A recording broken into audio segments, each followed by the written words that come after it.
Hi, this is Kerby Anderson. You know, each day we take on the tough issues and provide a biblical perspective to them. The topics we cover are wide-ranging.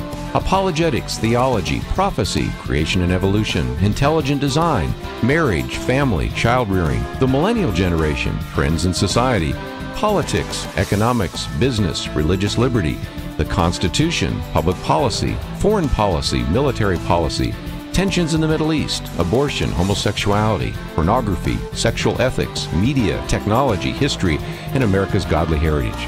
We talk about anything that affects your faith, your family, or your freedom. So don't go anywhere, because Point of View starts right now.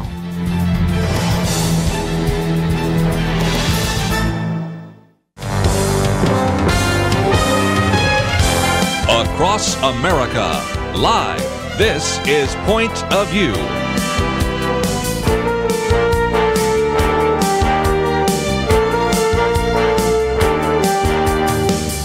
And now, Kerby Anderson. Thank you for joining me. We're today going to spend some time talking about a difficult subject, but one that we certainly need to talk about. So I did want to give a parental advisory. I know that if you have children listening, a little bit later in this program, we're going to be talking about issues like sexual assault, and in particular, the abduction and killing of a young child, and Joan's Law and other laws that have been actually enacted to save them and to protect future children from those acts. So there are going to be a few things that we'll talk about. We'll be very careful, but I do want to give you that disclaimer on the front end of the program today.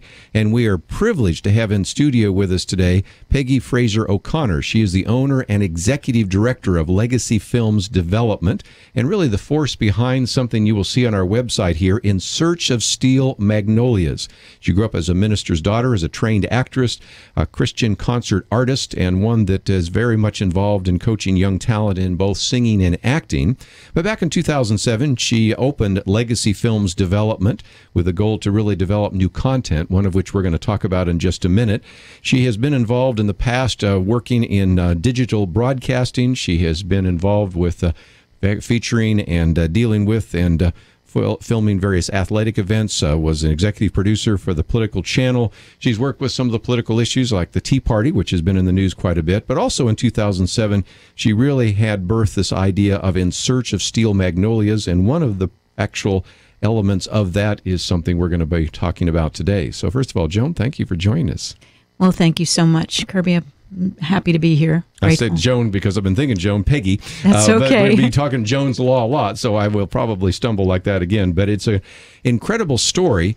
But before we get into that story, and it's a powerful one indeed, I'd love to know a little bit more about your own background, because you grew up in the ministry, but you also have been very much involved in the media, and it's just great to have you in the studio with us. Oh, thank you so much, Kerby. Yes, I am the daughter of Dr. Taylor Huntley Frazier, and grew up ministering with him and my mother, singing from the time I was 5 years old in my father's evangelistic campaigns all throughout the summer. My dad became very ill when I was 5 with lupus erythematosus, and for the 11 years that he was terminally ill, we still traveled the country and sang and ministered as a family.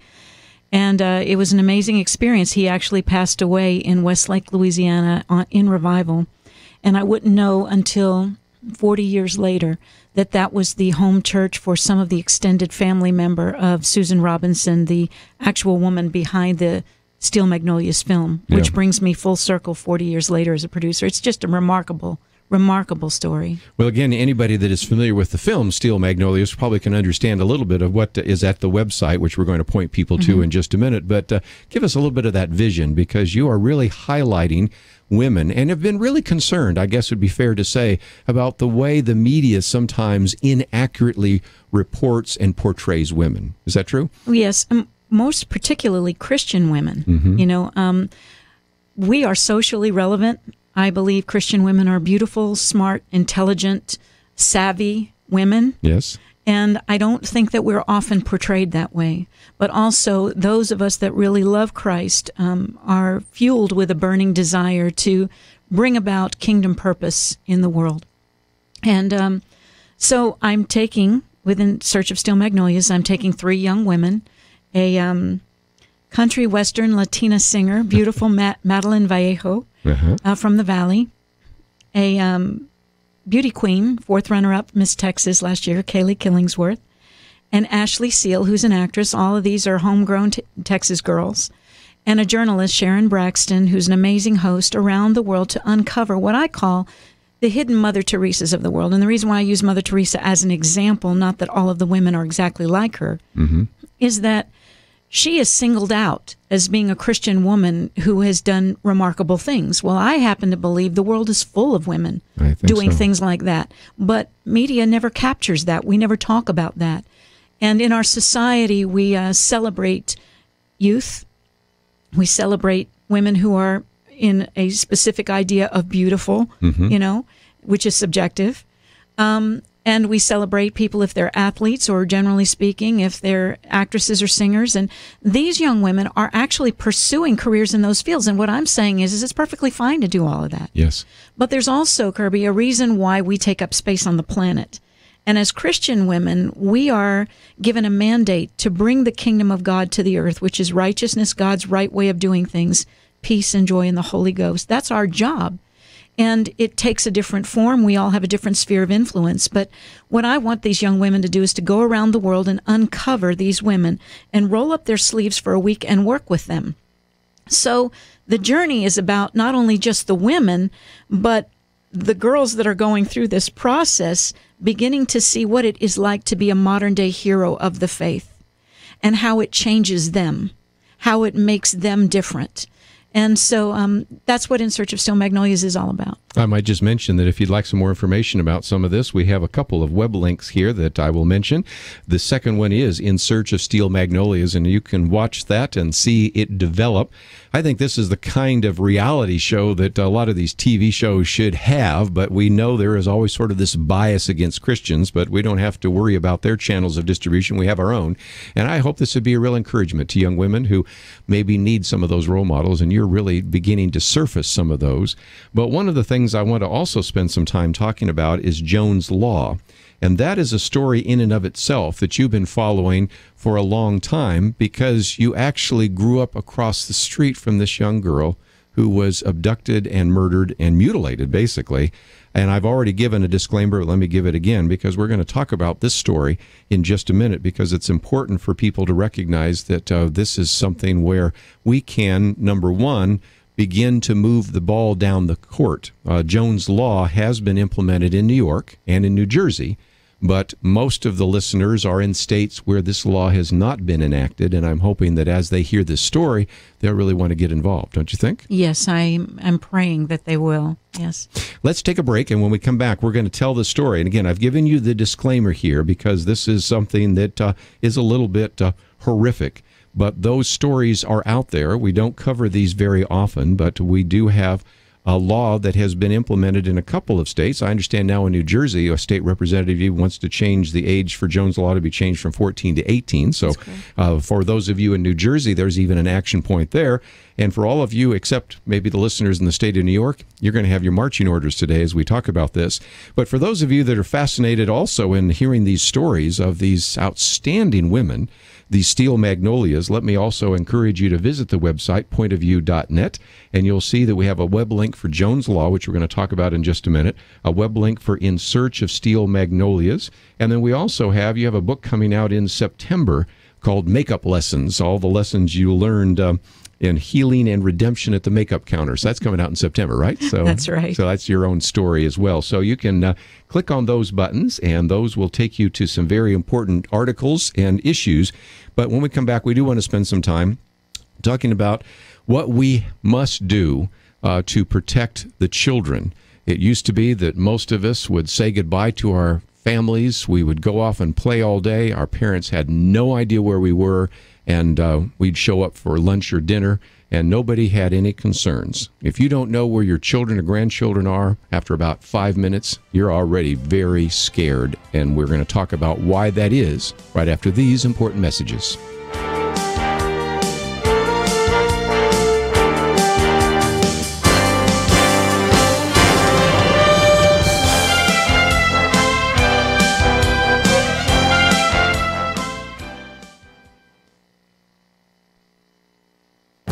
The Point of View Commentary with Kerby Anderson.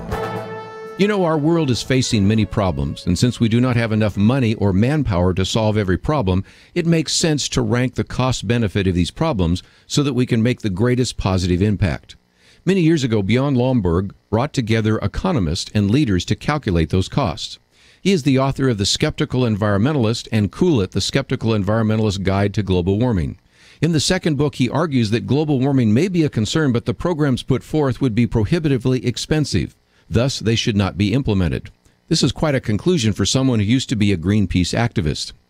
He pulled together what has been called the Copenhagen Consensus. The meeting included Nobel laureate economists who evaluated the cost and benefits of different solutions to world problems. They have found that just $60 million spent on providing vitamin A capsules and therapeutic zinc supplements for under 2-year-olds would reach 80% of the infants in sub-Saharan Africa and South Asia. The annual economic benefits from lower mortality and improved health would be $1 billion. That means doing $17 worth of good for every dollar spent. They've also found other ratios that were equally promising. For example, spending $1 billion on tuberculosis would prevent 1 million deaths. The annual benefit, again, would be $30 billion. This is $30 return for every $1. The economists and leaders at the Copenhagen Consensus have found many places where the cost-benefit ratio is excellent. They've also found that the proposed programs to deal with climate change have a terrible negative ratio. The last time they met, the economists and leaders placed these programs at the very bottom of their list. The conclusion is simple. Let's put money and resources towards programs that save lives immediately and have an excellent return on the dollar. I'm Kerby Anderson, and that's my point of view.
You're listening to Point of View, your listener-supported source for truth. Back once again in the studio, Peggy Frazier O'Connor with us.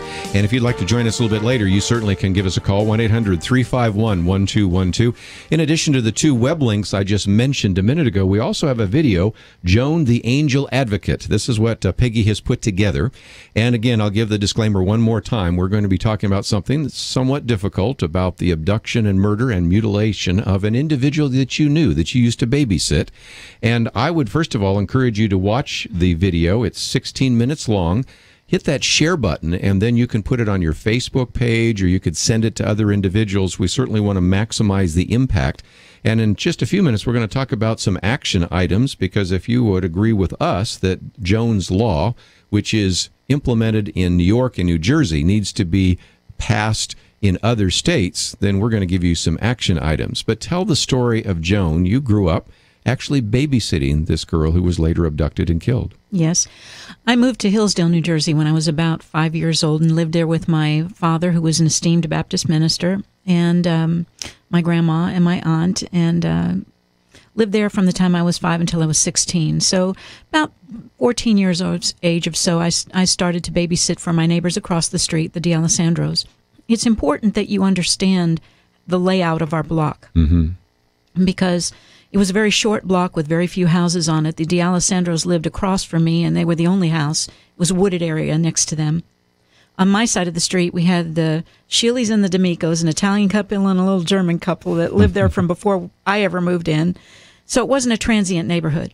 And then on the corner facing the thoroughfare on one side was an FBI agent. I mean, who lives with an FBI agent on the corner, right? And then a teacher on the other side. teacher on the other side. Right. So here you have this very safe block. You would think. Yes. It would never occur to you that you would be unsafe. And I lived riding my bike all over that area and for years and never thought about it. Well, the D'Alessandros had 3 children, Frankie, Marie, and Joan. Joan was 7 at the time. And she went down her steps, and you could see the teacher's house, Joseph McGowan, within eyesight from her front porch. And she went to deliver Girl Scout cookies. And she never made it home. Mm-hmm. He raped her and beat her unrecognizably, and then threw her naked body upstate in Harriman State Park, about 30 minutes across the state line. We lived about maybe 7 to 10 minutes from the New York border where my town was located. And he dumped her there. And actually, the only reason I believe he was ever discovered was because the FBI guy lived on the corner and was a friend, and something didn't sound right. This was in 1972, before there were any websites or databases that would connect so anybody could know anything. But the end result was he failed a lie detector test. He pled guilty, and he was given a life sentence. And so we all thought, okay, Joseph McGowan has gotten a life sentence, and that means he's never again going to see the light of day. Well, it wasn't until several years later that Rosemarie D'Alessandro found out that actually means 7 to 14 years, a life sentence. Mm-hmm. And it was just beyond upsetting. When she found out the possibility of his coming up to parole the first time, she said she cried uncontrollably for about 24 hours and then basically said, okay, that's enough of that. It's time that we get to work. And so in doing the show In Search of Steel Magnolias, I was thinking about the 12 women that I would profile. It's an episodic series with a finale. And obviously I didn't have to look much further than my neighbor across the street, because this woman still lives in the same house. Mm-hmm. Okay? But there's nothing morbid or weird about her. She has started an organization called Joan's Joy. Mm-hmm. And if you go to that, joansjoy.org, and you see and you watch some of the video presentation about the things that she does with children, yes, she and her sons, John and Michael, fought to change the laws, but they also, raise money to send young kids that are in difficult areas of New Jersey to wonderful places for summer camp that they would never see, because that was what Joan was all about. Joan was one terrific little kid. She really was. I mean, not that this would be good for any child to go through, whether they were shy and retiring or quiet or whatever, but Joan was like Shirley Temple. And the comparison, or the stark comparison of evil that intersects with something so precious and so wonderful and so good. She was music and magic and laughter and funny and just terrific. So her loss, for those of us who knew her, was just, there are no words for it. Mm-hmm. My father, when Collier, the FBI agent, came over and told my dad what happened to Joan, I wasn't there, my mother was, but she said his knees buckled. Mm-hmm. It was something that would make you physically ill. The details of actually what Joseph McGowan did to her are put out in Zuckerby's book, her coroner. Who actually, it's called Dissecting Death, and he actually went through what exactly had happened. But one of the things, Kerby, that I found so upsetting about this was that, and I didn't say this in the video, because I didn't really want to spend that much time talking about all of that, but I do think it's worth discussing, is that when he put her body, or threw it, in a trash bag in Harriman State Park, in a secluded area, next to her body, he had a shopping bag with her clothes in it. And they were so neatly folded that it looked like they had been pressed. So here is a man who mutilates the person, but takes such care of inanimate objects.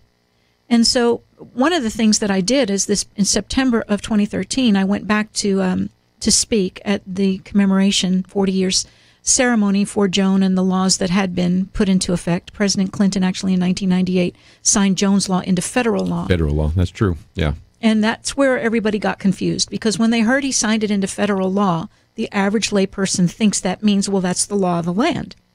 But it's not. It just simply means that the states can adopt that law if they choose.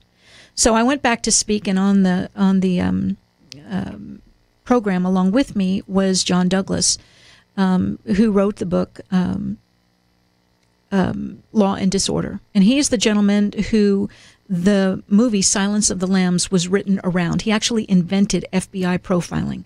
He was the man that was brought in to actually interview Joseph McGowan for 6 hours and said to the parole board, you can never let this man out ever, ever, ever again. He has the mind of a serial killer.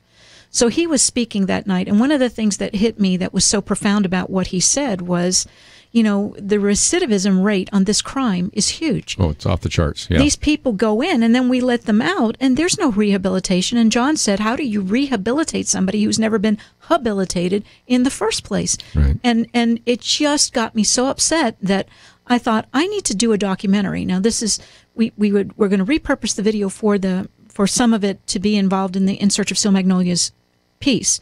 But when I saw that weekend the confusion and my own, I actually thought that I was honoring her because, wow, this is the law of the land, until I went that night. And then I found out that's not what's happened here. So that was the genesis of creating the 16-minute long video to help people. It was designed originally for legislators and chiefs of staff to be able to go to it and say, okay, here's the who, what, where, when, and how, and everything that happened. And what we need you to do, citizen, we need you to contact your legislators, and we need you to see what the laws are in your state. But we cannot be letting these people out, because right now, Joan's Law is 14 years and younger. If you kill a child in the act of sexual assault, life imprisonment means life. Well, 1 week of the documentary being out, 1 week, and now one of the legislators in New Jersey has adopted it to put it back on the books for 18 and under. So that's basically the whole story. We're going to talk more about that in just a minute, but also as we go along, I'd love to give you a chance to join our conversation. Do you have some suggestions on what we should do for people like Joseph McGowan? We'd love to hear what you thought should take place and whether or not you believe a law like this needs to be in your own state. 1-800-351-1212. As you go to our website, you will notice that we have that video, 16 minutes, Joan the Angel Advocate, and we'll come back and talk more about that. And as you're at the website, you'll also notice that we are still encouraging you to join with us to help financially support this ministry. Let's hear more about how you can be involved in that process. We'll go to Dylan McCabe. When a person has faith in God and believes he is responsible to Him, that faith creates virtue. Virtue causes people to willingly obey the law. When the internal control of virtue is diminished, the outside control of government must increase to restrain the people. As government control increases, freedom decreases. As the power of government grows stronger, faith in a power higher than the government becomes an enemy of the state. The government will then seek to restrain faith to increase its power, and the cycle goes on and on. Will you help Point of View equip people to make faith an active part of their lives? Our fiscal year end is around the corner, and it's critical that we end the month of June with a solid financial foundation. A few of our key partners have generously created a $25,000 matching fund. So when you give during this critical time, your gift will be matched up to $25,000. I ask you to join us in this important work that God has called Point of View to do. Together, we can make a powerful difference. We encourage you to participate. Here's a good example of where we're trying to educate you, encourage you, empower you to make a difference. And those are the things that we do around this table so many times. And we encourage you to consider what you might do to help us end this fiscal year in a sound financial circumstances. Visit our website, pointofview.net. Click on that button that says double your donation now. We'll continue our conversation with Peggy Frazier O'Connor right after this. You are listening to Point of View. For materials offered during the program, please write to Point of View, Post Office Box 30.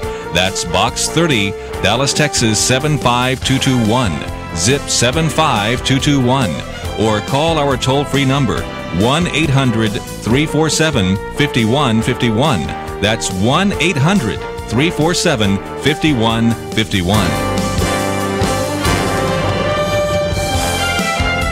The opinions expressed on Point of View do not necessarily reflect the views of the management or staff of this station.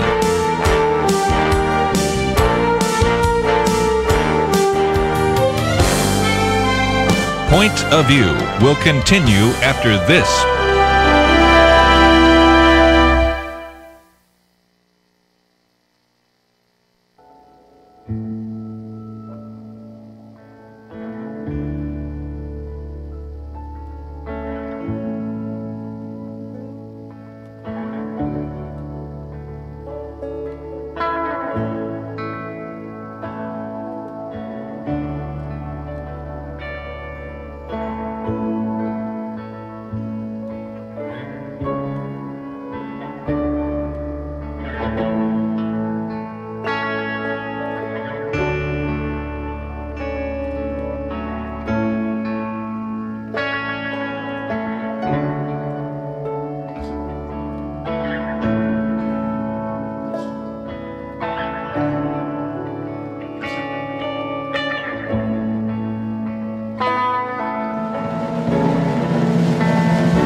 You're listening to Point of View. The opinions expressed on Point of View do not necessarily reflect the views of the management or staff of this station. And now, here again is Kerby Anderson. If you'd like to join our conversation today, 1-800-351-1212. Talking about Joan's Law, we'll explain it a little bit more, but also empowering you and encouraging you to see what you might be able to do to pass that in your state. This individual, Joseph McGowan, just an evil man, to put it mildly. And we're going to talk a little bit more about what he has done and what he continues to do, and the fact that he could have been released from prison even though he was given a life sentence for the killing of Joan is one of the issues that we have on the table today. It's, of course, a story that fits into the whole series of the Steel Magnolia series, so we're going to be talking about that as well. But Peggy Frazier O'Connor is with us, and we certainly do welcome your phone calls. Your thoughts about whether or not we should release these predators back into society. What should we do with them? I'd love to get your comments. 1-800-351-1212. And I think it might be good just for a minute. Again, I'll give the disclaimer. We're talking about a very evil man. But this Joseph McGowan, first of all, killed Joan. Who knows what else he did, but we know that. And then was eligible for parole and was looking forward to being able to get back out into society and probably do more of these kinds of crimes. True? Well, he was interviewed by John Douglas, and that was one of the reasons why he was kept in prison. John Douglas, again, wrote the book Law and Disorder, FBI profiler, and didn't seem to, according to John and what he had spoken about that night in September, didn't seem to have any remorse. No real remorse that could be detected at all. Probably a sociopath, yeah. I'm imagining so. If, that's the label you want to put on him, or a spiritual one, I don't know what. Yeah. But, when you think of what Joan went through, it's pretty horrific. But what is even more sad to me is when Joan's Law was adopted by the state of New Jersey, what most people did not understand was that it was not retroactive for Rosemarie. Right. And that's just beyond horrible to me. So every time he was up for parole, she had to go back and relive this, even though she has changed the law going forward for everyone else in that state. It was not changed for her. And yet this woman, what I want to focus on, Kerby, is the grace of God that sits on her. When I went back originally to talk to her about being a part of the In Search of Steel Magnolias series, which is different than Steel Magnolias, that's the film. Sure. But what we're doing is In Search of Steel Magnolias. When I went back to talk to her about that, I'm sitting in her living room and I'm looking out the picture window at my home where I grew up, and I'm seeing Joseph McGowan's house, and I'm crying buckets. I would imagine. And she's over there going, "Honey, don't be crying." She said, "Joan's with the Lord, and the work that she does fills her with such joy."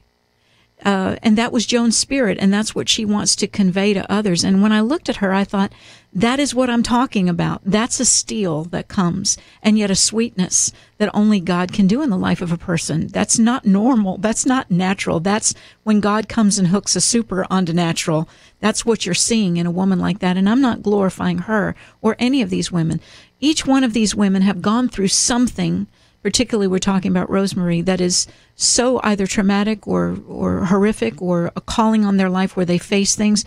But yet I know, and they know, that they could not do it apart from the power of God. Yes. Well, again, there are some encouraging things in the midst of this. In Search of Steel Magnolias is a positive, but also want to focus for just a minute on what do we do with these Joseph McGowans, because I think I've heard you say that he even had an insurance policy he got from his mother, and he was bragging about the fact that he would just be able to get out and live a perfect life. These are individuals sometimes in these prisons who then, and now we've changed this with some of the laws in terms of victims' rights, but in the past they'd get book deals, after they've gone out, abducted children, killed them, mutilated them, buried them, and then eventually get prosecuted, they get rewarded by book deals. There's something seriously wrong with the criminal justice system that, at least in the past, used to do that. Yeah. Well, again, those things that were said were, said by John Douglas when he spoke at Joan's memorial. In terms of the fact of what Joseph McGowan had shared with him, was that there was no remorse and that he was looking forward to getting out. And one of the laws that Rosemarie has worked hard to put in is the Justice for Victims' Rights. And basically what that means is there's no statute of limitations on filing a civil suit of the victims' families against a criminal for damages. Yes. And I think it's because if the statute of limitations, in this case with Joseph McGowan, many, many years had passed, his mother had passed away. And I'm not sure that I understand all the particulars and all of that, and we don't want to go into it, except to say that people shouldn't be rewarded. I mean, some of this is just Kerby's common sense. I think so. You know, I mean, you don't let people out on the street when there's nothing in place in the prison system to make them, quote unquote, better. If you could make them better, there's nothing in place to do that for them. So then it's a revolving door. You turn them out, and then the horror on top of horror is that they are allowed to in any way profit, which propels their life forward. We've just got to rethink all of it. And so that's what Rosemarie has done with basically no huge political machinery underneath her. She's a mom. She lives in the same house. She raises money through garage sales and little golf tournaments and things like that, she and her boys. And the children that are working with her most closely are the ones that were born after Joan's death that never even knew their sister. Wow. So it's remarkable. Well, it's a great story about her. Also, I think it illustrates the need for us to have Joan's laws in some of these other states. And if there's ever been a concern about recidivism, the return rate, it's very high for any crime, but it's, like I said, just virtually off the charts. For somebody that has committed this crime once, first of all, I think there's justice that needs to come. But even if you were to believe that they could be rehabilitated, there's just so little evidence in those particular cases that indeed takes place. So we've got a number of people who'd like to give some suggestions. So let's, if we can, go first to the state of Florida. Alex, you're on with Peggy Frazier O'Connor. Hi, thank you so much for taking my call. What would you suggest? I had a few comments. I guess the way I see it is personally, I mean, God himself set up quite a system in the Old Testament where certain crimes should be punishable by death. And that will, deter the individual from committing that crime again for sure, and certain other individuals as well. So certain crimes definitely, I think, need to be punished. Those individuals need to be punished, capital punishment, and that's pretty much it. I mean, and that will give a sign of relief to the parents, to the family, to those affected, and it will bring conclusion to this.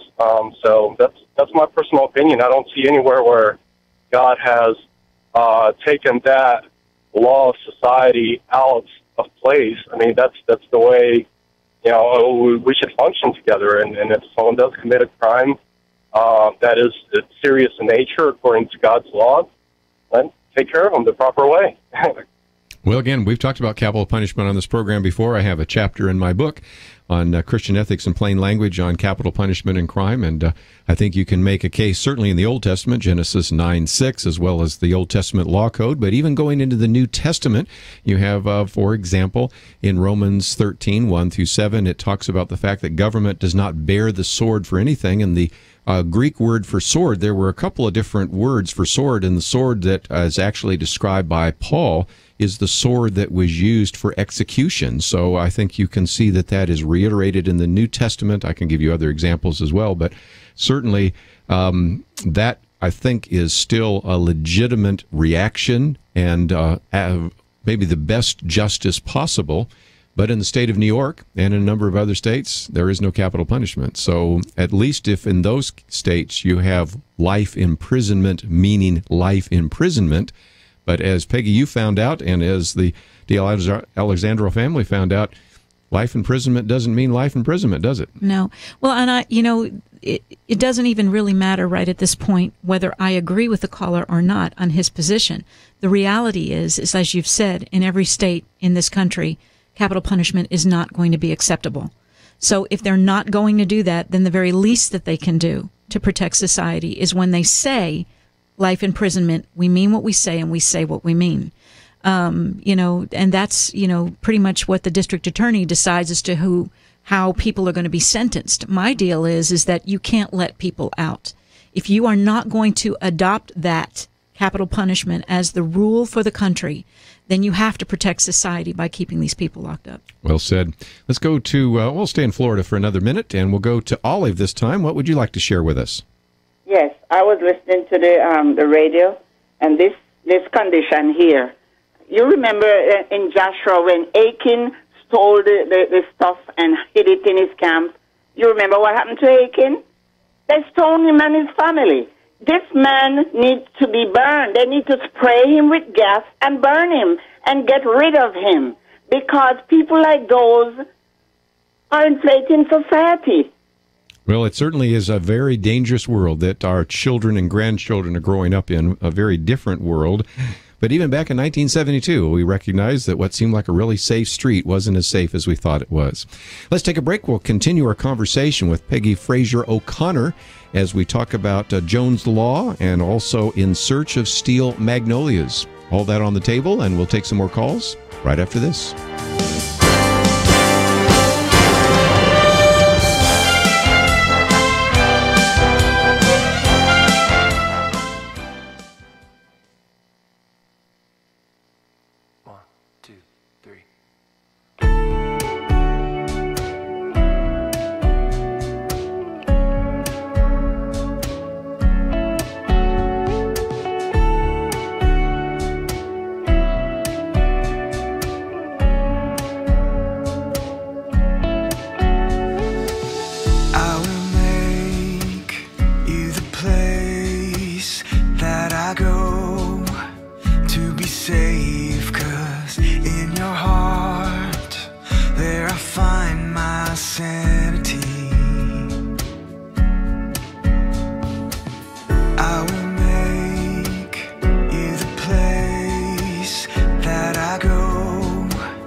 Now, back to Point of View, your listener-supported source for truth. I'd like to join our conversation, 1-800-351-1212. We have in studio with us for a few more minutes Peggy Frazier O'Connor, and we want to talk about a few things. One of those, of course, is Joan's Law, and then in a minute I want to talk about your book that's coming out in September.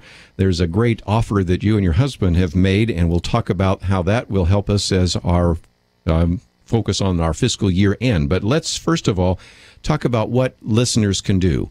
We have people that are in California and in Florida and in Texas. We have people that are in Alaska and Oregon and Iowa and Nebraska and all sorts of places, Mississippi and Alabama. They're wondering, all right, well, what can we do? If this Joan's Law is implemented, first of all, what would it mean? Would it actually mean that in a state that has life imprisonment, that a person stays there. But if it's a state that also has capital punishment, of course, then that might not be relevant. But it seems to me that this is a bill that President Bill Clinton signed. Two legislatures in what you might call blue states, New Jersey and New York, have passed it. I think you could pass it in every blue and red state if listeners got some interest in this. So talk about what they could do to get interest in Joan's Law. Well, we've tried to make it very simple for you, and that's the documentary. That was the reason for creating the documentary, is so that you could write a letter, write an email, and you could put the link there, and they could go straight to the video, and they could watch it. And basically, the chiefs of staff would have something in their hands that would clearly be very impactful to get them motivated to act on this in their states. And right now, we want to see the age change to 18. Originally, I think when Rosemary went for it, they said that 14 would be the best that she could get because the age of quote-unquote consensual sex was debatable after that. But, the way I look at it right now, you can't do so many things until you're 18. The law has decided that you are a minor until you're 18. So, therefore, nobody should be able to murder you and be let out until, not that anybody should. But in this case, we're talking specifically about minors and about children. So again, I would encourage you, number one, to go to our website, pointofview.net, and we have the 6-minute video. It's called Joan the Angel Advocate. First of all, you could watch it. Second of all, you could hit the share button. This is something that you might want to put on your Facebook page or on a blog, or because you share it, you could also send it to a legislator that you know. I think it only takes one or two to carry the ball on this. I mean, how many people are against giving a person life imprisonment for such horrendous crimes? I mean, how many people on the other side of that issue? There are some issues that really divide us, but that's not one of them, I don't think. And so I would certainly encourage you to do what you can, to do what you can to make a difference in your community and in your own state. So there are some really good action points that I might recommend. But just before I run out of time, I did mention that your book is coming out in the next couple of months. I guess in September will be your book, Makeup Lessons, a testimony of prayer, healing, and redemption at the makeup counter. It's really kind of your story. And people that did not hear the first part of the program, here's an individual that has been a minister's daughter, a trained actress, a Christian concert artist. You've been involved in coaching young talent in singing and acting. You've been involved in all sorts of productions in athletics and politics and all sorts of things. Fascinating story.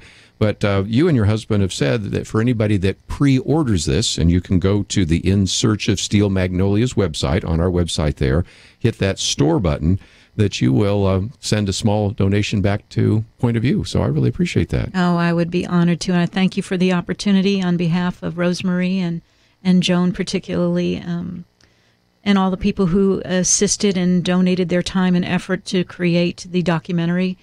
For this opportunity, Kerby, I'm grateful to you. Makeup Lessons is my journey. It's been, I've had some highs and I've had some deep lows, but I just thank God that He gives us a second chance and a third chance, and He is a God of grace, and that's what this is about. We get to have makeup lessons. When I lost my job as an executive producer for this major company, and I, crashed and burned financially, I just went back to work part-time at the makeup counter, and I thought that was going backwards, but what ended up happening was God did a makeover on me, and He gave me an opportunity to interface with women who were in different life situations, and I found myself praying for people, and I found them praying for me, and I never thought God would show up in a part-time job at the makeup counter, but it's a story about restoration, and I'm just so grateful that there's no pit so deep, there's no mistake you can make, there's no tragedy so great as in the life of Rosemary D'Alessandro, that God's grace is not sufficient. And that's why we have hope, and that's why it's so incredible to be a Christian. It's amazing, and I just thank you for the opportunity. Well, great encouragement in the book, and of course in your life story. And here's an individual that was an actress and a singer, and then at the makeup counter, and just all sorts of things that can happen. We again encourage you to support this idea of Joan's Law, which of course applies to the issue of life imprisonment. But let's take another call that wanted to address that issue of capital punishment. So we'll go out to California this time. KYCC. Wendy, thank you for calling today. Hi, I just wanted to support also Joan's Law in saying that life imprisonment absolutely should mean life imprisonment. And in the state of California, we do have the death penalty, but it's often not enforced, and there's all these appeal situations that can happen. In fact, they get an immediate appeal just from being placed on death row. And so last year, we actually had it on the ballot to get rid of the death penalty. And I am a Christian, and I really am for getting rid of the death penalty because in the state of California, we've only executed 9 people since 1973, and the fees that are associated with keeping an inmate on death row are exponential in comparison to a life imprisonment person. So they require more guards and all these things. So also, I feel just like what you guys were just talking about. Everybody should have a chance at God's grace and having that second chance. And I really feel like the death penalty could possibly rob somebody of that opportunity because we never know where God's going to show up, just like she was saying. And so I think that the opportunity, I know it's not a very popular decision or opinion among Christians.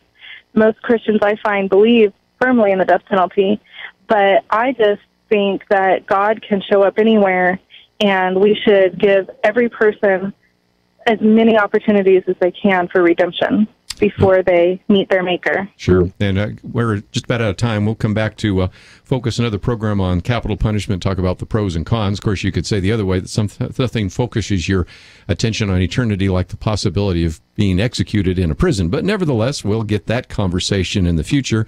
And the real issue on the table today, though, is this idea of Joan's Law. So, Peggy, thank you for being an advocate. Thank you for highlighting some of these really strong women. Let's bring you back again as we learn a little bit more about some of these steel magnolias as you are in search of them. So thanks for being with us today here on Point of View. Thank you, Kerby. God bless. We're just about out of time in this segment. We're going to get into another topic in the second hour, and we certainly would encourage you to join with us. One last time, don't forget, we have that video, 16 minutes long, Joan the Angel Advocate.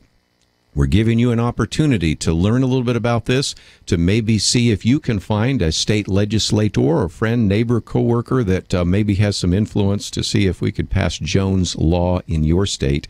We only have 2 down and 48 to go, so we're certainly encouraged about the possibility and wanted to give you an action item today here on Point of View. Just before we take a break, let's mention again that we're coming to the end of our fiscal year that ends on June 30th, and it really is critical that we end our fiscal year on a strong financial footing. You've heard us over the last couple of days talk about that, and if you, as you listen to these programs, say, I have never heard this discussed anywhere except on Point of View, and there are many a topic that we discuss only here. I hope that you value the news and information that we give to you, but also the fact that we really try to empower you. You can oftentimes go to our button that says Take Action. We give you specific people to contact. This is a little more general today, but oftentimes very specific people to contact to make a difference. I've had people say, I've never, ever called a legislator. I've never written to one until I began to use your action items, and you made it so easy, and now I become an activist. So this is just one more thing you're supporting, in addition to the radio program, the website, and much more. And please consider what you might do to support this ministry. You can go to the website, pointofview.net. Click on that button that says Double Your Donation Now, $25,000 matching fund, and we would encourage you to do so. Of course, if you want to write to us, it's Post Office Box 30, Dallas, Texas, 75221. Make a check out to Point of View. We'd love to hear from you. We'll take a break and come back with more right after this. Across the nation, this is Point of View. For materials offered during the broadcast, please write to Point of View, Post Office Box 30. That's Box 30, Dallas, Texas, 75221. Zip 75221. Or call our toll-free number, 1-800-347-5151. Point of View will continue after this. Point of View is produced by Point of View Ministries and is supported by your generous tax-deductible contributions.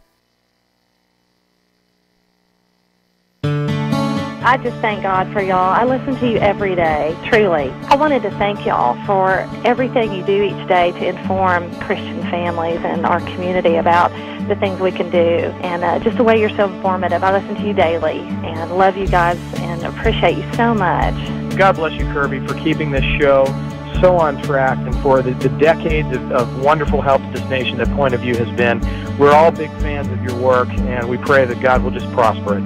As a Christian, over the years that I've followed this program, I am constantly challenged to be on guard and to evaluate what's going on. And if for no other reason, to protect the caliber and the truth of your programming, I need to participate and to back your program financially to ensure that the truth stays out there for people to hear, to view, and to be a part of.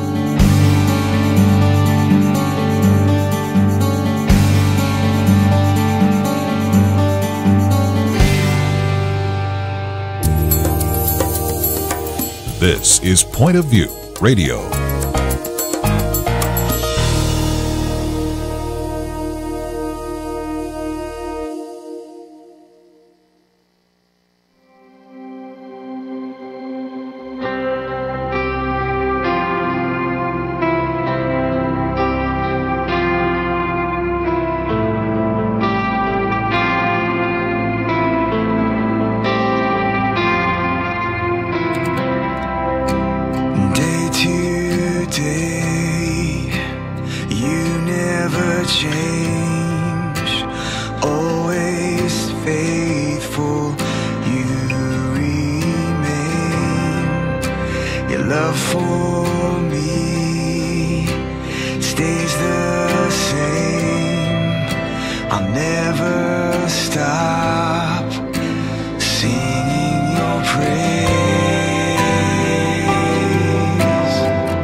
Jesus, I love you, how I adore you.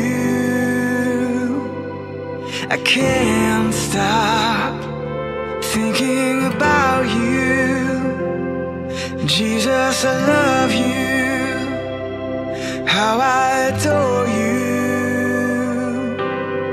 I can't stop thinking about you.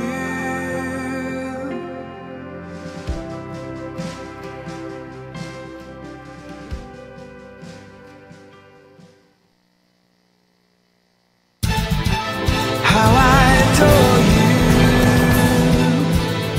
I can't stop thinking about you. Jesus, I love you.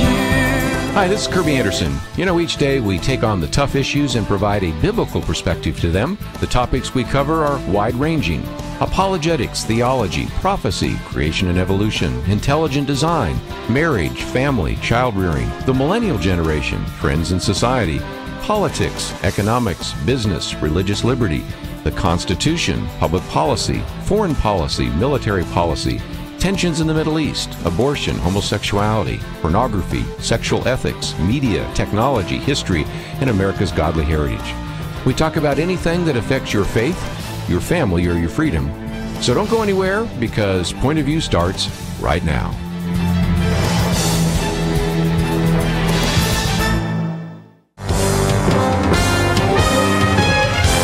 Across America, live, this is Point of View.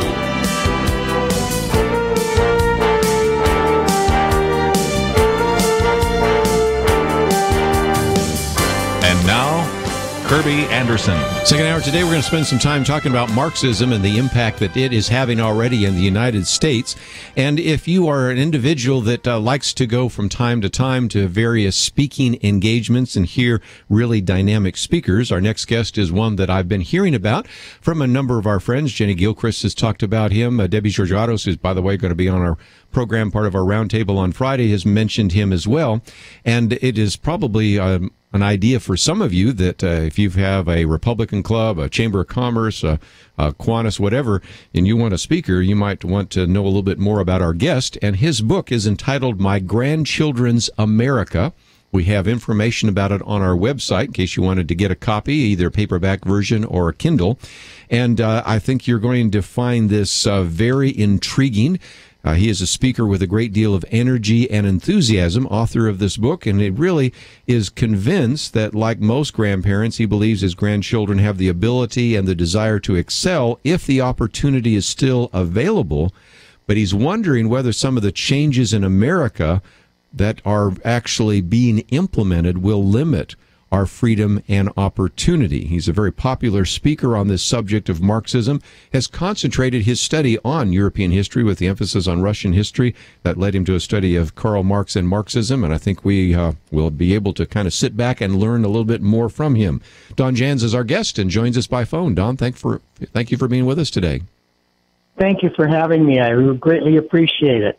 You know, one of the things I know that you've been doing is traveling around this country, speaking in various venues about Marxism. And I would imagine that we now have a whole generation of young people who probably don't know a great deal about Marxism, because after the Cold War, I think a lot of people said, well, Marxism is dead. Of course, if you go on a college campus like I do, you recognize it's very much alive. But this is an opportunity to educate a whole generation of young people.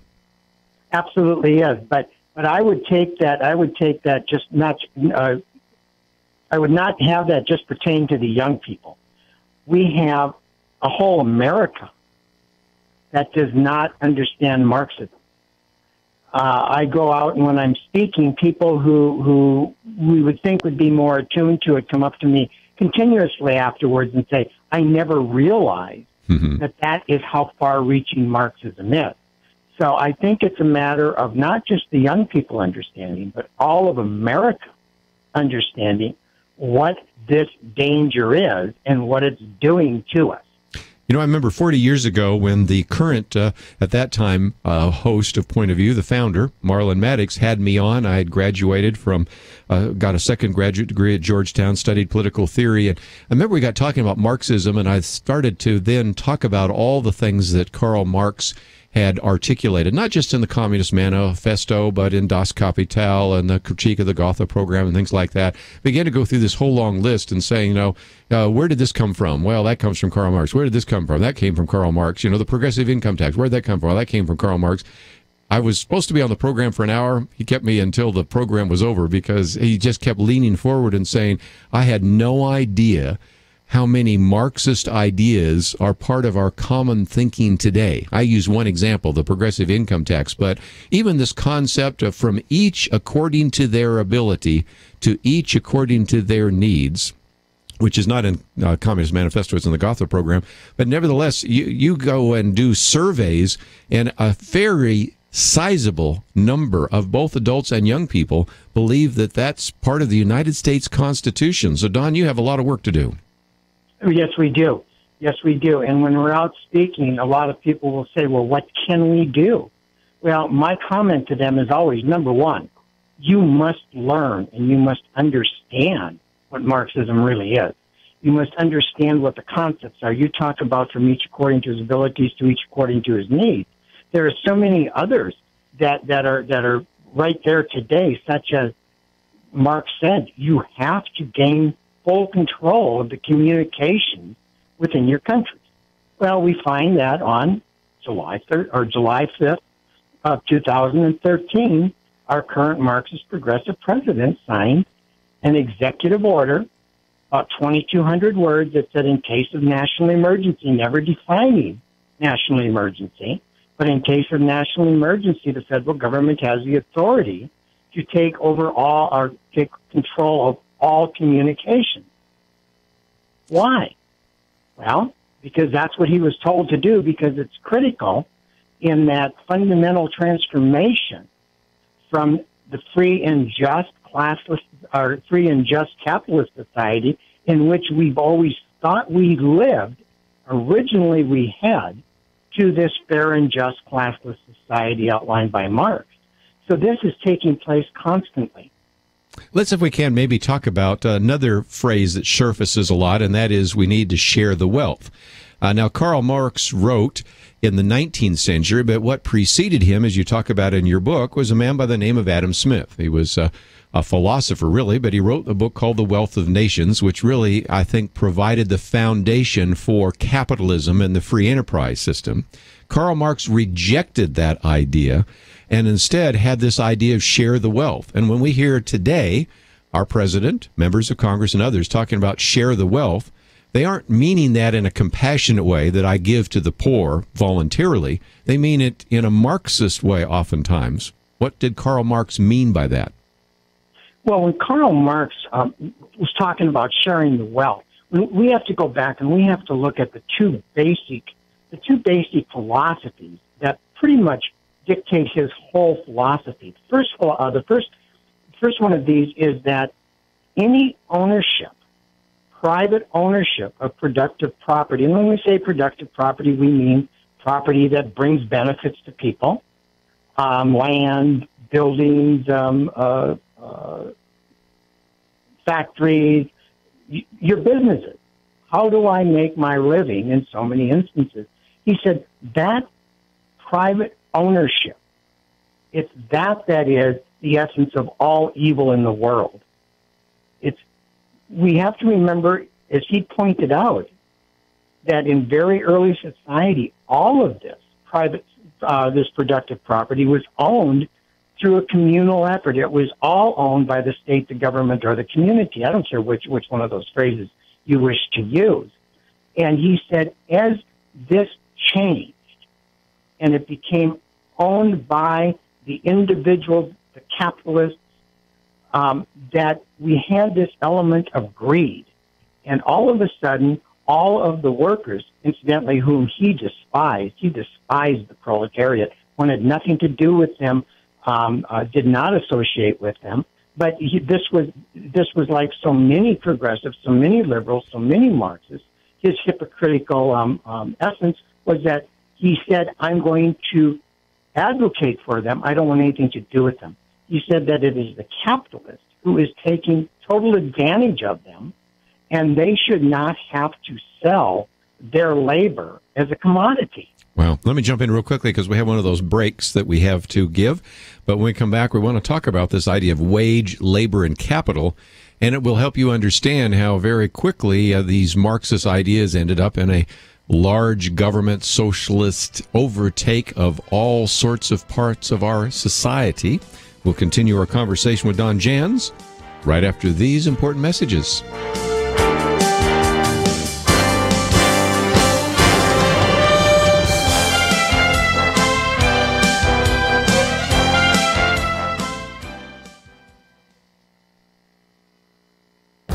The Point of View Commentary with Kerby Anderson. You know, our world is facing many problems, and since we do not have enough money or manpower to solve every problem, it makes sense to rank the cost-benefit of these problems so that we can make the greatest positive impact. Many years ago, Bjorn Lomborg brought together economists and leaders to calculate those costs. He is the author of The Skeptical Environmentalist and Cool-It, The Skeptical Environmentalist Guide to Global Warming. In the second book, he argues that global warming may be a concern, but the programs put forth would be prohibitively expensive. Thus, they should not be implemented. This is quite a conclusion for someone who used to be a Greenpeace activist. He pulled together what has been called the Copenhagen Consensus. The meeting included Nobel laureate economists who evaluated the cost and benefits of different solutions to world problems. They have found that just $60 million spent on providing vitamin A capsules and therapeutic zinc supplements for under 2-year-olds would reach 80% of the infants in sub-Saharan Africa and South Asia. The annual economic benefits from lower mortality and improved health would be $1 billion. That means doing $17 worth of good for every dollar spent. They've also found other ratios that were equally promising. For example, spending $1 billion on tuberculosis would prevent 1 million deaths. The annual benefit, again, would be $30 billion. This is $30 return for every $1.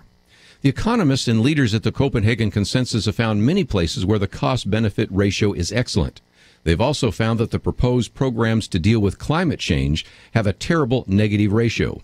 The last time they met, the economists and leaders placed these programs at the very bottom of their list. The conclusion is simple. Let's put money and resources towards programs that save lives immediately and have an excellent return on the dollar. I'm Kerby Anderson, and that's my point of view.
You're listening to Point of View, your listener-supported source for truth. Don Jans with us today as we talk about his book, My Grandchildren's America. Will it still be the land of the free and the home of the brave? That's the question on the table.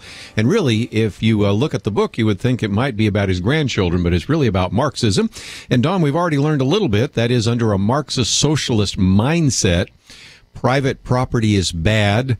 Capitalism is bad because capitalists are actually exploiting the proletariat. And so you have a very different view that Marx unleashed on the society. And it's surfaced in a lot of different ways. You have pure Marxism, you have Leninism, you have Stalinism, you have kind of a Marxism with a human face, humanistic Marxism and socialism. But these all go back to the writings of Karl Marx. But explain a little bit more about this idea of private property, because most people today assume that individuals should have the fruits of their labor, But if indeed all the property is held in common, or the government or the community holds it all in common, that's a very different world than the free market system that we have established here in the United States. It's night and day, absolutely. And when we go back and when we remember Obama in front of the American public telling them that, remember those businesses you think you built? Well, you didn't build them. Those businesses, he told the American public, were not built by you, the individual. They were built through the communal efforts of the community. That's directly from Karl Marx. Wow. Directly from Karl Marx. Because what they're saying is that an individual cannot build a business. It has to be through all of the efforts of the total community. And, of course, Obama went in and talked about the teachers that benefited you and the other people that might have been an influence on you. And Marx talked about the roads that benefited the businesses. And all of this is through the community effort, so nothing can be built by the individual. And because it's all a communal effort, it's wrong for that capitalist to be able to enjoy the full benefits of that business. It's wrong because he didn't do it, the community did it, and therefore everybody should be able to share in that business and share in the proceeds of that business. It seems to me that one of the problems with Marx is that he assumes that you can change human behavior. In other words, he talks about the new man. We as Christians and individuals that would call themselves conservatives in the sense of, at least politically, would say, wait a minute, you really can't change human behavior. You know, people, there are going to be people that are going to be altruistic, but there's also going to be people that are greedy. There are going to be people that are selfless, but there are also going to be people that are selfish. And it seems to me that a private property and allowing people to reap the benefits or the drawbacks of their, in the case of their entrepreneurial spirit, the benefits or their laziness in terms of their drawbacks and their failures. And when you start assuming that changing the economic base, it's going to change this cultural superstructure and change people from the outside in, that's a very utopian idea, and it's failed every time it's been implemented, hasn't it, Don? It's never worked. It's never worked. It's that age-old axiom that you have to pull things up.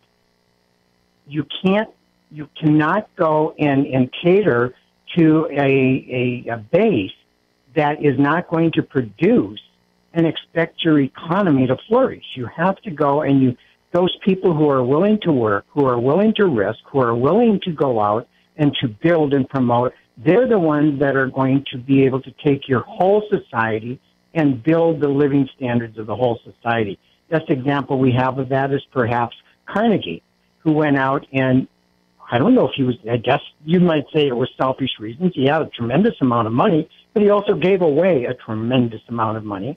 But through his capitalistic efforts, he was able to build a rail that was cost effective to put across this continent. And when those rails were put across this continent, everybody in the United States benefited from that. The farmer out on the plains, the people in the big cities, we all benefited because of capitalism. And this is what people don't understand. This is what the Marxist never alludes to. He thinks that this can be done through committee and through the communal effort, and it just cannot. It's never been done, and it's always failed tremendously. This is why Gorbachev had to go in and had to change their whole way of thinking, and of course, it brought down the Soviet Union. That brings us to one of our calls here. If you'd like to join us along the way, 1-800-351-1212. I think this will fit in very well with our conversation today with Don Jans. And we'll go to Donnie, listening on KBJS in Texas. Donnie, what would you like to share with us today? Oh, I just was thinking we have a tendency to use wrong words. We're talking about capitalism, but the issue here is that whether we're talking about a free market communism or socialism, or fascism, it's all a question of how the capital is controlled. So capitalism is too broad of a term. We need to narrow it. It's the difference between a communistic state and a free market state. they're all capitalistic because they all got a monetary system. They all have capital. Right. So what we're talking about is free market. But one of the things I know you wanted to mention is, and that's kind of where we're going right now with our conversation with Dawn, is that the realization in the part of those in the former Soviet Union or even in China today, Dawn, that we need to maybe go to a free market system, that even when you have a communist state, they recognize that if you want to get any kind of activity, economic activity, and have some economic incentive, you have to have people benefit from their labor, and that requires a private property rights, that requires a legal system that allows people to have private property protected. A lot of things that we have taken for granted in the West aren't there yet in some of these communist countries, even some of these third world countries, but those are all necessary elements if you're going to have a successful economy. True? Absolutely. Private property is key to the differences. It pretty much defines what type of a society you have. Where we have private property that is protected and where private property can be owned, and don't forget income. Income is also private property. The Marxist system, whatever you wish to term it, whether you term it communism, socialism, I don't really care. But that concept, the whole basis behind that is that we must share it. Let's go back and let's talk about the formula that Marx put forward in Das Kapital when he was talking about his society. He used the formula C equals M equals C. What that means is that on the one side of the equation, on that left side of the equation, the first one, we have the commodity. People build commodities. People make commodities. They produce things. Then, according to the Marxist system, you would receive something in exchange for your effort, be it another commodity, be it some form of currency, whatever it might be. And then on the other side, it's not what you build, but it's what you what the commodities that you actually are entitled to receive. The commodity, what you build, Marx says, is great. You're going to put your full effort and you're going to work as hard as you can and you're going to build this and contribute that to society. And then on the other side, you have what you need, and that's based on the number of people you are in your family. That's based on the number of the sickness in your family. That's based on all of those other things that say you need this in order to exist. Marx said, we're not going to reward you based on what you produce. That has nothing to do with what you receive. You will produce simply because you wish to contribute to society. Yeah. You will receive based on your needs. So if I produce 5 times as much as you do, Kerby, but you have 5 times as many needs as I have, I'll take away from you. You 5 times as much as me. Yes. Let's take a break, and when we come back, we're going to continue our conversation. One of the callers wants to ask a good question. What have we done also, of course, to prepare students on campus to address this issue of Marxism? Obviously, we haven't done very well. The most recent survey that I've talked about in some of my commentaries is that about 1/3 of young people under the age of 30 believe that capitalism or the free market is better than socialism. About 1/3 believe that socialism is better than capitalism, and another third aren't so sure, which means about 2/3 aren't really convinced that the free market system is a good idea. We need to do a lot more, and that's why we're doing this program today. Don Jan's with us, and if you'd like to read his book, it's very readable, it's inexpensive, and you can get it both in paperback or as a Kindle. It's available on our website, and we also have links to some of the other resources that you might want to get from him, and it's all available at the website pointofview.net. You can even, of course, go to his own website, mygrandchildren'samerica.com, but any of those links will work for you and give you a chance to learn a little bit more from him. As you go to the website, don't forget, we've been talking about the fact we're getting to the end of our fiscal year, and if you can help us out, we would appreciate that. These are the kind of teaching programs we like to do so that we can educate you. So sit back and learn a little bit more in this last half hour about Marxism. If you'd like to join us, that number 1-800-351-1212. We'll take some more calls and continue our conversation with Don Jans right after this.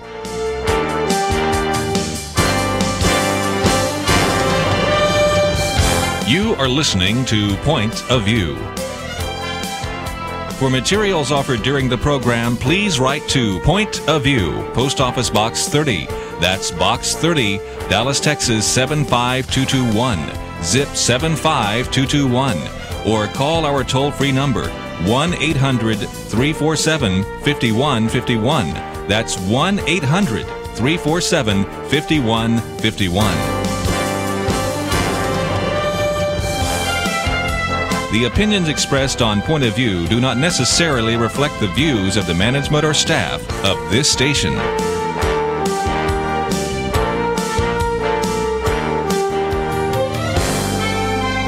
Point of View will continue after this.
You are listening to Point of View. The opinions expressed on Point of View do not necessarily reflect the views of the management or staff of this station. And now, here again is Kerby Anderson. About a half hour, if you'd like to join our conversation, 1-800-351-1212, talking about Marxism with Don Jans. And you know that on this program many times we've talked about various leaders, including some that were Marxists themselves, that said, you know, America each year is just going to incrementally become a socialist state. And that was their hope, that if you brought about a revolution, it probably would be something the American people would fight. But if each year, incrementally, you were able to expand the size and scope and role of government, we would move more into a socialist state. And I think we're learning today how many of those ideas have found their way in the hearts and minds of not only young people, but adults, certainly of our leaders. And in that regard, as we continue our conversation with Don Jans, let me go to another caller in Arizona, KNLB. Richard, I think you want to address that issue, so go for it. Yes, sir. I've been working on this issue for a few years now, and particularly within the churches here in Lake Havasu. The pastors just don't seem to want to understand or have any comprehension that our public schools are one of the biggest institutions that are indoctrinating kids to accept this new Marxism, all through political correctness, which came out of the Frankfurt School. At least that's the observation I make. It's a good one. Yeah. I was wondering if Don there can make a comment to that and how it blends in with his book. And I hope you guys can connect up, because it sounds like we're doing some things very similar to what Don has been doing. But Don, I guess for a minute we've talked about this in the past, but it's been years since we've talked about the Frankfurt School. Can you explain that first, and then talk about how, in many ways, just the way our school system is brought together, and also in the curriculum, how in many ways we are teaching some Marxist ideas? We are teaching Marxist ideas. They are proclaiming, the teachers' unions are openly proclaiming that they're teaching Marxist ideas. There is a book, Education of Capitalism, where it's a bunch of articles written by different labor leaders in the educational from the schools, and they're specifically saying, we will teach Marxism. We will teach social justice. We will take kids out into the field, and we will show them where capitalism has failed and where Marxism has succeeded. This is not something that is just perceived by people. This is proclaimed by them in writing, documented. We are no longer, absolutely no longer, an education system that is educating. We are a system that is indoctrinating. There is just no question about it. If you do your research in this area, it's very, very clear. We also have this Common Core program that's coming out. We know who put it together, Bill Ayers and Linda Darling Hamilton. We also know that they primarily took their method from Liv Bukowski. Liv Bukowski was in charge of the system, education or indoctrination system for Stalin. And this is where this whole Common Core curriculum comes from. And it's not geared to teaching kids to go out and seek the type of work they wish to do. It's geared towards, just like Bukowski did, he labeled children very early, right, and told them, this is what you would have to do. This is your position in life, and this is what this whole thing is about. The caller is absolutely right. It's been happening for a long, long time, and it really started when we had federal aid to education, and then the federal government became involved, and all of a sudden Carter put in the Department of Education, and now we're dictating to the schools what and how they can teach. And they're saying that you must teach according to these methods, and you must indoctrinate that social justice, that communal efforts are what is best and what produce, and that the individual capitalists are nothing but selfish, greedy people. And Sure. so that's where we are. Well, and again, it's to train sort of the worker bees to figure out which ones are going to be the alphas, the others will be the betas, and then the gammas and deltas or whatever. But Richard, you're still on the line. The Frankfurt School is really kind of cultural Marxism. They took Hegel and Marx and maybe Weber and Freud, put that together, Herbert Marcuse and others. But you're really right on target, Richard, that some of those ideas of the Frankfurt School really began to be part of the public school system that we have today. True? Oh, yeah. Benjamin Bloom was one of the major instruments within our modern public school system that came up with his taxonomies in his couple volumes. And he credited us all to the Frankfurt School. It is pure cultural Marxism, which is geared to destroy our traditional culture of family, church, and state, capitalism, patriotism, and to open it up for how did Obama say, a fundamental transformation of America? Transformation, yes. And the only way we could have a transformation is to destroy our traditional culture to make room for a new culture that he and his cohorts are bringing into us. Well, Richard, I appreciate the work that you're doing there. Don, I want to get back to that because you mentioned Common Core. A lot of people say, well, I thought that was something that a lot of people that we appreciate really endorse, trying to set some standards. Now, I think it's fair to point out that some of the individuals that originally supported Common Core, when they found out more, have backed off. Some of the schools have tried to reduce that. Some of the states have backed away from it. But your argument is that some of the things being taught right now in Common Core go back to Marxism? Absolutely. Absolutely. And it's all an indoctrination. This idea that we have to have all of these individual standards, that we all have to be graded according to certain standards, that really becomes a total part of Marxism as well. Marx said several interesting things, and going back to our caller and the church and so forth, Marx stated, he said that you must destroy all principles. You cannot have your long-standing principles. They have to be gone. They have to be destroyed.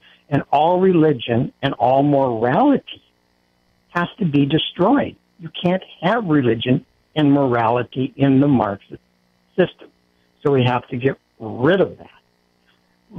Everything else has to be conforming. We all have to be conforming, not just financially, but in our whole way of thinking. In fact, Hegel told us, he said that absolute freedom is when all decisions, free decisions, rational decisions, but they're all still made in total accordance with the universal dictates of the state.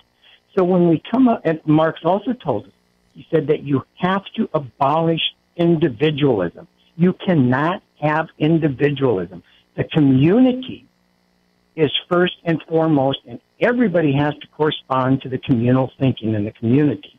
And so this idea that we can't have individualism, and taught in school that it is good to be an individual, but that no, you all have to conform and be alike, is pure Marxism. Absolute pure Marxism, and it's being adhered to and it's being conformed to by innocent people who don't understand what is being done.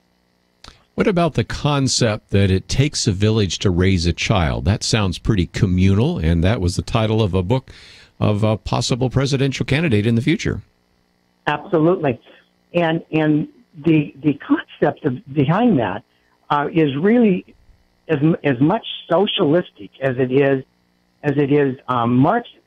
And the idea is that, yes, we're all responsible for everything else, that we're not responsible for our own decisions, because the community is there as this communal effort where we're all going to proceed together. Nobody's going to be outstanding, and we all have to, every child has to have the same attitude as every other child, so we all have to conform them, and we all have to, they have to adhere to all of our thinking. And so when we're talking about raising a child by the community, so that child is not an individual, but thinks like the community.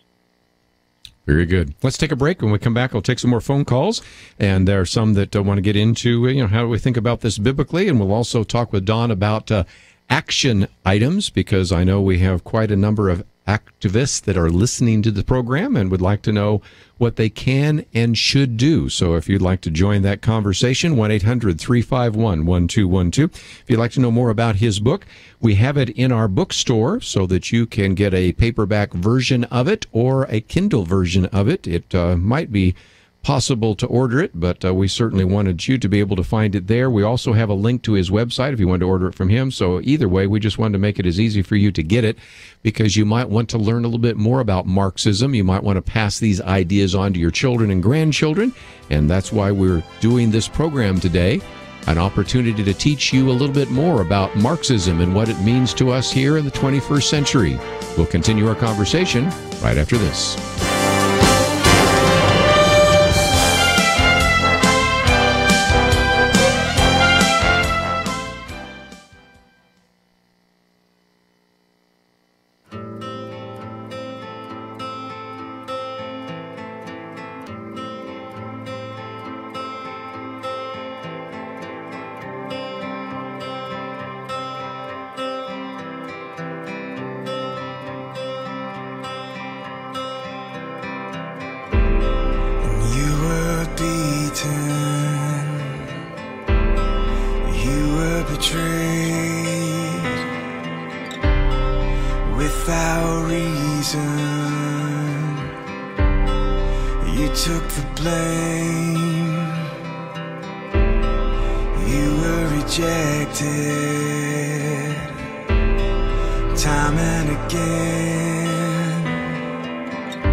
Now, back to Point of View, your listener-supported source for truth. Back with Don Jans for a few more minutes. If you'd like to join us, 1-800-351-1212. Let's go to Arizona, KNLB. Ed, thank you for calling today.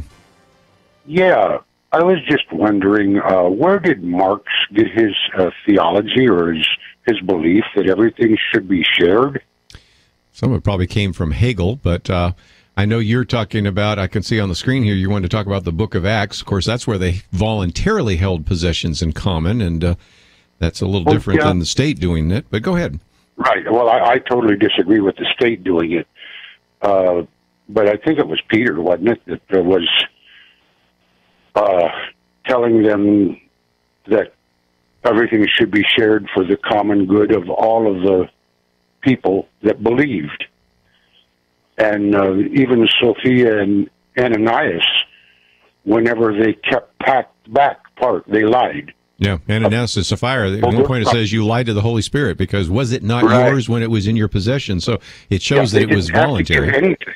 Yes. Right, they didn't have to give anything. Right. But because they lied to the Holy Spirit, they were convicted and killed on the spot.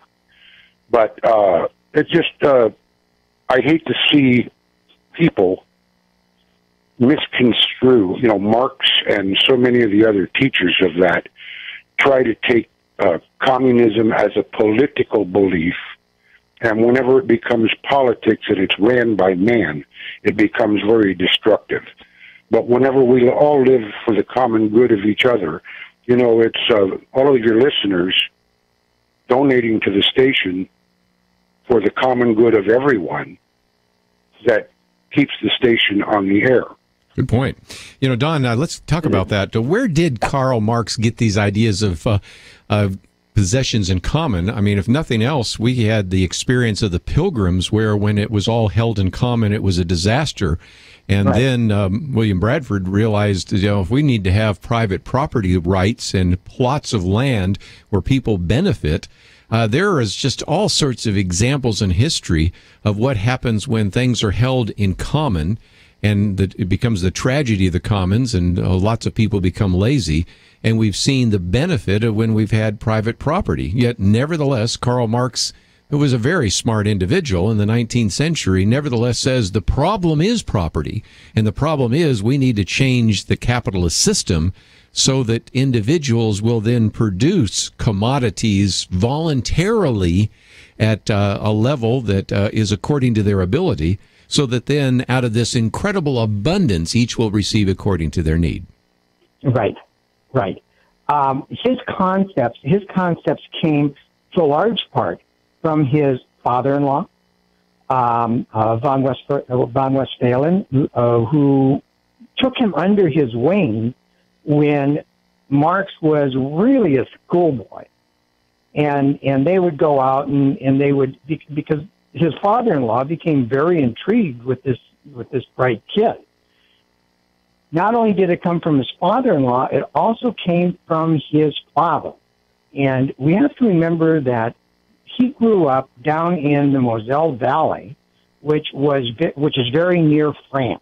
And this area was under the control of the French, and you had a lot of this type of thinking, what they called the progressive thinking in those days. You had a lot of that, and it affected both his father and von Westphalen. And so it was imparted to him as a youth. But where it really, really developed was when he was at Berlin University and he became involved with the Doctors Club. And that was a bunch of students, that was a bunch of professors that would get together and they would study primarily George F.W. Hegel. Yes. And Hegel's theory was that everything was good for the community, everything was good for the state, and the state was proper in everything and anything it did. And so that's where so much of his philosophy developed was in those early times. Now, I want to talk specifically about what your caller mentioned, because there is a lot of misunderstanding. This idea that we are all supposed to share, that we are our brother's keeper, there is absolutely no question that is biblical. That is truly, truly biblical. Here's where I think the difference comes in. God said that you share with your brothers, not because you should share with them and not because you should take care of them, but because it brings him glory. We are to share, we are to give to people because it brings glory to God. And so when I give to a radio station that promotes the teachings of God, it's not for glory for me, it's glory for God. The exact opposite is with the state. The state takes money from me, or to give to somebody else, not to the glory of God, but to the glory of the state and to bring fame to those individuals who are orchestrating that type of thing. What a God difference. says, I'm going to have my private property, and I will give that private property to other people. The government doesn't have the right to take my private property and distribute it as they believe is proper. So it's not the giving, it's who gets the glory. Good point. We're just about out of time, but I thought I might mention, and I apologize for the number of people online that will not be able to get in today, just simply we're running out of time. But if people would want to have you come and speak and really articulate some of these ideas and learn a little bit more about Marxism, or if they would like to get a copy of your book or in one way or another encourage you, talk about how they can do so. We have a link to mygrandchildren'samerica.com. We also have a link in case people don't know how to write that out or can't remember it right now. But what will people find when they go to your website, and how can people connect up with you and maybe learn more about some of the things that you've been doing as you've been traveling around the nation speaking? What they can do is go to my website, and then there's a place at the top in the website where they can click into different areas. One is boldly confronting Marxist progressives. How do we go about doing this? And if they wish to help me and contribute to to this cause, there's a place where they can contribute there as well, not just through PayPal, but also a P.O. box. I have many articles written there. There's links to different radio broadcasts. And there's also a link then to buy the book and also to buy CDs and DVDs of talks that I have done. If they would like for me to come out and talk, I would be more than happy. And do not say, oh, he's too expensive. Just contact me. We will work out the details. My goal is to spread the word. We have to start a national debate where we get rid of spin, where we get rid of political correctness. My email is on my website as well. It's simply mygrandchildren'samerica@gmail.com. Again, lots of great resources there, and we've made it possible for people to connect up with you. And like I said, I've heard about some of the speaking that you've been doing from some of the friends of this ministry, and so wanted to give you a national platform so others might learn from you. And if you do want to get kind of a short course on Marxism and then begin to see the connections to what's happening in our world, certainly you want to get a copy of the book. So, Don, thank you so very much for joining us today here on Point of View. Thank you so much for having me, Kerby. What a pleasure. We are going to take a break, and as we have mentioned before, we're coming to the end of our fiscal year, and if you can help us out financially, we would greatly appreciate it. And over the last 2 hours here, we've covered quite a bit of issues and a number of topics, and I hope that you might recognize how important it is for us to address these topics. First hour, of course, dealing with the children that have been abducted and murdered, and what can we do, and talked about Joan's Law. Second hour today, talking about Marxism and the way in which it's found its way into the government, it's found its way into the education system, and how we need to stand for biblical principles, free market principles, and I think you will benefit from some of the resources that we have on our website today. And in order to continue bringing those resources to you, posting them on the website, having a radio program, we hope that some of you will click on that button that says double your donation now, $25,000 matching fund. And we are privileged to have a number of partners that have established that matching fund so that your gift will be doubled. You can go to the website, pointofview.net. Of course, you can write to us. Post Office Box 30, Dallas, Texas, 75221. Again, Point of View, Post Office Box 30, Dallas, Texas, 75221. I want to thank Andrew, Catherine, and Chris for their help behind the scenes. Have a great day, and we will see you back here tomorrow.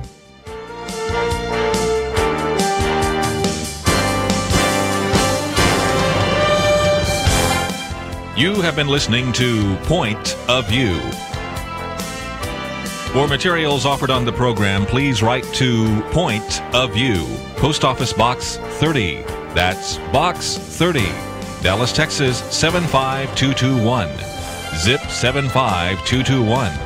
Or call our toll-free number 1-800-347-5151. That's 1-800-347-5151. Point of View is produced by Point of View Ministries and is supported by your generous tax-deductible contributions. I just thank God for y'all. I listen to you every day, truly. I wanted to thank y'all for everything you do each day to inform Christian families and our community about the things we can do, and just the way you're so informative. I listen to you daily and love you guys and appreciate you so much. God bless you, Kerby, for keeping this show so on track and for the decades of wonderful help to this nation that Point of View has been. We're all big fans of your work, and we pray that God will just prosper it. As a Christian, over the years that I've followed this program, I am constantly challenged to be on guard and to evaluate what's going on. And if for no other reason, to protect the caliber and the truth of your programming, I need to participate and to back your program financially to ensure that the truth stays out there for people to hear, to view, and to be a part of.